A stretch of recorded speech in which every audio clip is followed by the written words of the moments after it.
So Sharmila గారు మళ్ళీ AP పాలిటిక్స్‌లోకి రావడం, ఒక యాక్టివ్‌గా మారడం చూస్తున్నాం. సో దీంతో ఇలా పొలిటికల్‌గా యాక్టివ్ అవ్వడంతో అసలు షర్మిల గారు ఎవరు? ఆమె గురించి తెలుసుకోవాలన్న ఒక ఇంట్రెస్ట్ అయితే అందరిలో పుట్టింది సార్. అసలు షర్మిల గారు ఎవరు? ఆమె బయోగ్రఫీ ఏంటి? ఆమె మొదటి హస్బెండ్ ఎవరు? ఆయన ఎందుకు చనిపోయాడు? మళ్ళీ రెండో హస్బెండ్ ఎలా వచ్చారు? ఇది నిజంగానే మీరు చెప్పినట్టుగా షర్మిలకి సంబంధించిన ప్రతి అంశం ఇప్పుడు వైరల్ అవుతోంది. ఎందుకంటే గతంలో జగన్ జైల్లో ఉన్నప్పుడు ఆమె పాదయాత్ర చేస్తున్నప్పుడు తెలుగుదేశం సోషల్ మీడియా కానీ వాళ్ళందరూ కూడా ఈ ఈ విషయాల్ని బయటికి తీసుకొచ్చారు అప్పుడు. షర్మిలకి ఇద్దరు కాదు ముగ్గురు అనే వార్తలు కూడా నేను చూసాను వాళ్ళ సైట్లో. వాళ్ళ తెలుగుదేశానికి సంబంధించిన కొన్ని సైట్లలో ఆమెకు ముగ్గురు టీనేజ్ ఉన్నప్పుడు ఒక మ్యారేజ్ జరిగింది, రెండో మ్యారేజ్ వాళ్ళ మేనమామతో జరిగింది, మూడో మ్యారేజ్ ఇతనితో అనిల్తో జరిగింది అని వాళ్ళు ట్వీట్లు అవన్నీ ఉన్నాయి పోస్టులో. అది కూడా ఈ రెండో మ్యారేజ్లో వాళ్ళ మేనమామని కూడా చంపేశారు, అది యాక్సిడెంట్ అని చెప్తున్నారు, కానీ అది కూడా లేపేశారు వీళ్ళని కామెంట్లు, దాని మీద జోకులు అవన్నీ ఉన్నాయి. సో ఇప్పుడు ఏంటంటే అప్పట్లో అది తీసుకొచ్చారు. ఇప్పుడు తెలుగుదేశం వాళ్ళు దీని మీద చేయట్లేదు. ఎందుకంటే ఇప్పుడు తెలుగుదేశంతో ఆమె అనుకూలంగా ఉంది, తెలుగుదేశానికి ఆమె అవసరం ఉంది. జగన్కి వ్యతిరేకంగా షర్మిలను ఉపయోగించుకోవాలని అవసరం తెలుగుదేశానికి ఉంది. ఆ రకంగా ఆల్రెడీ వైసీపీ కూడా షర్మిలని ఆంధ్రప్రదేశ్లో దించడమే చంద్రబాబు కుట్ర అని ఓపెన్గానే చెప్తున్నారు. సజ్జల మొన్న ప్రెస్ మీట్లో కూడా ఓపెన్గా కాంగ్రెస్తో కుమ్మక్కైన చంద్రబాబు షర్మిలని రంగంలోకి దించాడు, అతను గెలుస్తాడనే చంద్రబాబుకు నమ్మకం లేదు, అందుకని షర్మిలని ఇప్పుడు మా కుటుంబాన్ని చెల్చి షర్మిలనే మా మీద ప్రయోగిస్తున్నారు అనేది ఆల్రెడీ వాళ్ళు చెప్తున్నారు. ఓకే, ఈ కాంటెక్స్లో జనసేన వాళ్ళు కొంత వైరల్ చేస్తున్నట్టే కనబడుతుంది. ఎందుకంటే జగన్ పదే పవన్ కళ్యాణ్ 3 పెళ్ళిళ్ళు చేసుకున్న దాని మీద మాట్లాడుతున్నాడు. సో దానికి పోటీగా షర్మిల కూడా 3 పెళ్ళిళ్ళు చేసుకోలేదా అన్నది వాళ్ళు తీసుకురాబోతున్నట్టుగా కనబడుతుంది. కానీ మనకున్న సమాచారం కానీ విజయమ్మ రాసిన ఆటోబయోగ్రఫీ బుక్ నాలో నేను అనే ఆటోబయోగ్రఫీ రాసిందామె, దాంట్లో చెప్పింది కానీ అన్నీ ఏమంటే ఆమెకు 3 పెళ్ళిళ్ళు అయితే లేదు, 2 పెళ్ళిళ్ళే. ఆ 2 పెళ్ళిళ్ళు ఏందనేది మనం ఆల్రెడీ బయోగ్రఫీలో చెప్పుకున్నాం డీటెయిల్గా. బట్ ఇప్పుడు ఫస్ట్ హస్బెండ్ గురించి మనం డీటెయిల్గా చెప్పుకోలేదు. సో ఆ యాంగిల్లో నేను చెప్తాను. యాక్చువల్గా ఏంటంటే విజయమ్మకి ఇటు రవీంద్రనాథ్ రెడ్డి ఇంకొక మేయర్గా పనిచేశాడు, కడప మేయర్గా. రవీంద్రనాథ్ రెడ్డి ఆయన పాపులర్. వాళ్ళ తమ్ముడు ఉన్నాడు చంద్రప్రతాప్ రెడ్డి, అబ్బాయిని చందు అని పిలుస్తారు వాళ్ళంతా. సో అతను మేనమామ. అతను విజయమ్మ వాళ్ళ అమ్మ ముందు నుంచి కూడా షర్మిలని నా కొడుక్కి చేసుకుంటాను అని అనుకున్నారు. విజయమ్మ కూడా దానికి రెడీగా ఉన్నారు. ఈవెన్ వైఎస్ కూడా ఓకే అనుకున్నారు. వాళ్ళ ఇంట్లోనే పాప అంటే జనరల్గా వైఎస్ ఫ్యామిలీలో ఏంటంటే అక్కడక్కడే పెళ్ళిళ్ళు జరుగుతుంటాయి. సో అలాగా అనుకున్నారు చేసుకుందామని. అయితే షర్మిలకి ఇంట్రెస్ట్ లేదు. షర్మిల ఏంటంటే బ్రదర్ అనిల్, అప్పటికి బ్రదర్ అనిల్ కాదు, అతని పేరు మురుసుపల్లి అనిల్. అతని పేరు మురుసుపల్లి అనిల్. వాళ్ళ సంప్రదాయ బ్రాహ్మణ కుటుంబం.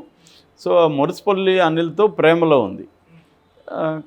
కానీ వీళ్ళు ఏమో తనతో పెళ్లి చేయాలనుకున్నారు. ఈ కాంటెస్ట్లో అమ్మాయి మీద ఇండైరెక్ట్గా ప్రెజర్ పెరుగుతుంటే ఒకరోజు భోజనం చేస్తున్నప్పుడు నాన్నతో అనిల్ గురించి చెప్పింది.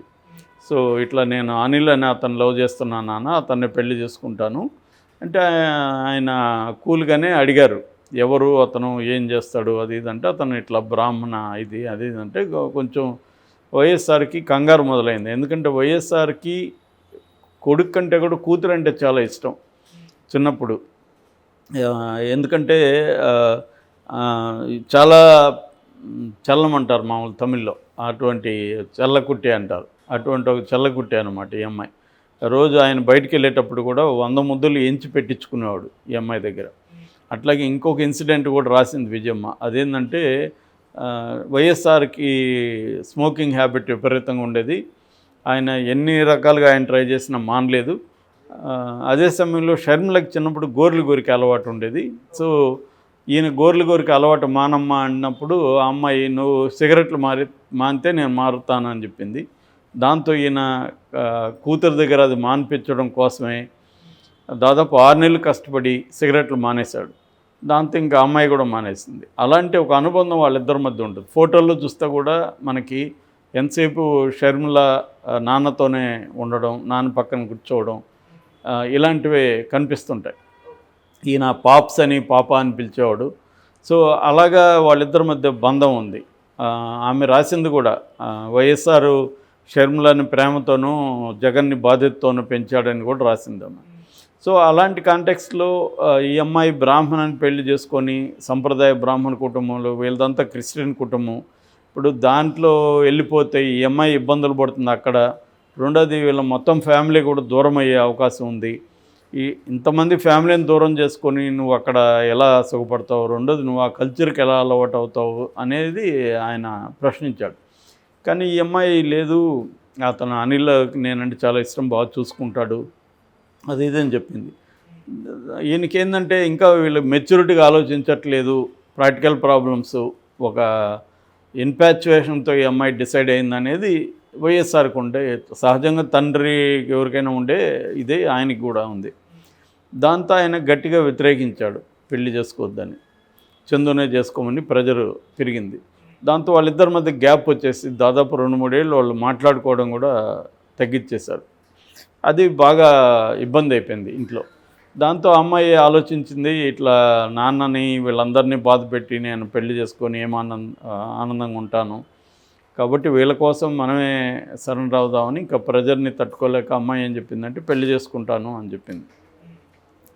దాంతో వాళ్ళు ఇంకా ఒప్పుకునిందే చాలు అన్నట్టు చాలా స్పీడ్గా వీళ్ళిద్దరికి పెళ్లి చేసేసారు, ఈ చంద్రప్రతాప్ రెడ్డి అండ్ షర్మిలకి.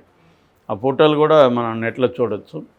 సో ఇప్పుడు దాని తర్వాత ఈ అమ్మాయి కాపురం పోలేదు.